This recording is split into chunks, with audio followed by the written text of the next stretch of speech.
Welcome दोस्तों, gratitude के सफ़र में ग्रैटिट्यूड फॉर लाइफ में आपका तहे दिल से स्वागत है। प्रकृति का बहुत बहुत धन्यवाद आपके साथ के लिए, आपकी पॉजिटिविटी के लिए, और आपको भी बहुत धन्यवाद। दोस्तों, आपको ऐसे लोग, चीज़ें, घटनाएं मिल रही हैं ना जिन्हें आप ग्रैटिट्यूड दे सको? बेशक मिल रही हैं, और मुझे विश्वास है आप उनके लिए प्रकृति को धन्यवाद भी दे रहे हैं। भले ही उन लोगों का, चीज़ों का अस्तित्व हमारे जीवन में बहुत कम वक्त के लिए था, पर वो हमारी लाइफ पे बहुत गहरी छाप छोड़ गए हैं। याद करके देखो दोस्तों, अक्सर हमें परेशानियों में क्या सुकून दे जाता है? बहुत सारी चीज़ें होती हैं, उनमें से एक रिश्ते। हमें मिले अनुभवों के आधार पर हम रिश्तों को अच्छे बुरे के तराजू में तोलते हैं। हाँ, पर पता नहीं क्यों रिश्ते शब्द सुन के अच्छे अनमोल रिश्ते जहन में आए, और उन रिश्तों के होने के विचार से जो रूह सुकून पाती है उसे शब्दों में बांध नहीं सकते। कई रिश्ते होते हैं हमारे जीवन में। आज ऐसे ही एक रिश्ते को याद करने को दिल करता है। दादाजी। ये रिश्ता जिन्हें मिला वो यकीनन खुश नसीब हैं। क्या याद आया आपको ये लफ्ज़ सुन के? सफ़ेद बाल, सफ़ेद दाढ़ी, झुर्रियाँ, कभी गमगीन परेशान अपने बच्चों, पोते पोतियों की राह देखती आँखें, तो कभी उनके जीवन की अलग अलग ऊंचाइयाँ छूने की खबरों की खुशी से छलकती आँखें। खेतों के बीचों बीच एक बड़ा सा पेड़ जो हमसे कई सदियों पहले से वही खड़ा है अपनी छाँव लेकर। मिट्टी की कच्ची सड़क पे नन्हे कदमों से मिलकर चलते हुए कदम जो कर कर आवाज़ करती हुई जूती में जैसे बंधे हैं। सूखे में फटी हुई मिट्टी के जैसी फटी एड़ियों के दर्द को जिंदगी के दर्द के सामने बिल्कुल भूल चुके हैं। कोई सफ़ेद धोती का छोर जिसमें वो खेतों से लौटते समय खट्टे बेर लाया करते थे। वो कंधे जिन पे बैठ के हम मीलों का सफ़र तय किया करते थे। कभी लगा ही नहीं कि ये भी कमज़ोर हो सकते हैं जिंदगी के बोझ से। उन कंधों ने कभी बताया ही नहीं, या फिर वो हथेलियाँ जिनका खुरदरा होना कभी चुभा नहीं जब कभी उन हाथों ने दुनिया की भीड़ में खो जाने के डर से हमारे हाथ थामे थे। या फिर वो लाठी जीवन में आगे बढ़ने का लालच देकर जिसने हमारी जगह ले ली, हमें भनक तक नहीं लगने दी। याद आया? हाँ, दादाजी, जिनके प्यार का, सहारे का कोई मोल नहीं, जिन्होंने हमारी ज़िंदगी की शुरुआत में हमें सहारा दिया था, और उनके जीवन की शाम जिन्होंने अकेले गुजारी।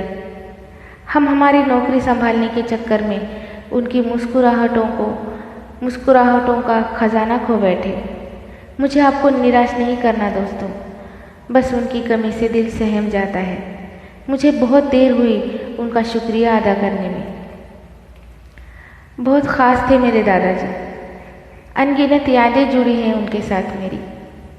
हमें स्कूल छोड़ना, शाम को स्कूल के गेट पे हमारा इंतज़ार करना, उनकी साइकिल पे बैठ के कभी रास्ते तक जाके घर वापस आना, अपने नन्हे हाथों से उनके सर की चंपी करना।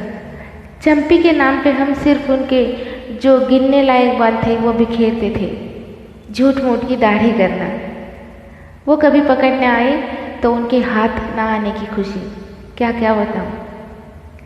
हमारे दादाजी जब भी बाज़ार जाते थे हम एक छोटी पेपरमिंट की गोलियाँ लाते थे।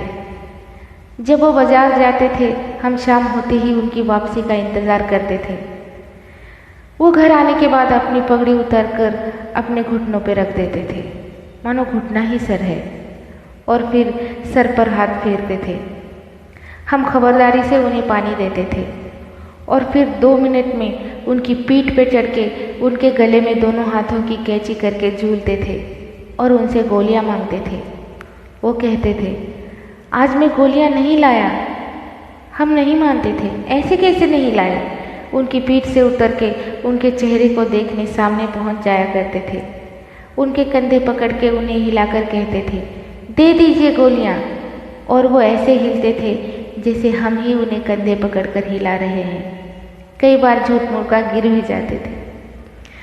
बहुत देर तक सताने के बाद भी गोलियां नहीं मिलती थी तो हम रूठ कर चले जाते थे और थोड़ी देर में गुस्सा भूलकर खेलने लग जाते या फिर चूल्हे के सामने बैठ जाते थे और दादाजी आवाज़ लगाते थे, मिट्टी ये ले तेरी गोलियां।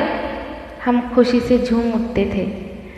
बड़े होने के बाद पढ़ाई पूरी करने पर जब मुझे नौकरी लगी थी तब उनकी खुशी का ठिकाना नहीं रहा। मैं उनके लिए अलग अलग तरीके की सुपारी ले जाया करती थी तो वो अपने दोस्तों में बड़े गर्व से बांटते थे, ये कहकर, मेरी पोती ने भेजी है, वो जिसकी शहर में नौकरी लग गई है।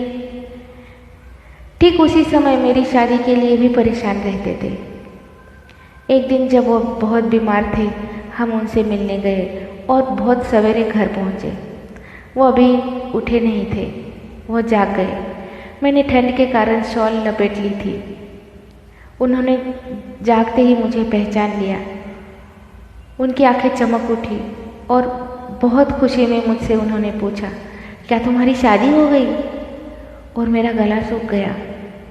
उनको शामिल किए बगैर कैसे शादी हो सकती थी? खुशी के मारे वो ये बात भी भूल गए थे। अगर हुई भी रहती शादी तो उनका रूठना जायज़ लगता हमें, पर वो खुश थे। क्या कहूँ, यादों की सूची बहुत बड़ी है। मैं धन्यवाद देती हूँ प्रकृति को मेरे प्यारे दादाजी के लिए। वो जहाँ भी है खुश रहे और हमें खुश देखते रहे। बताइए दोस्तों, आपने आज किसे जोड़ा है अपनी ग्रैटिट्यूड देने की सूची में? ज़रूर बताइएगा। और मेरे दादाजी आपको कैसे लगे ये भी बताइएगा। कल मिलते हैं ग्रैटिट्यूड की माला में एक और मोती पिरोते हुए। तब तक खुश रहिए, पॉजिटिव रहिए, शुक्रगुजार रहिए और जुड़े रहिए। थैंक यू दोस्तों।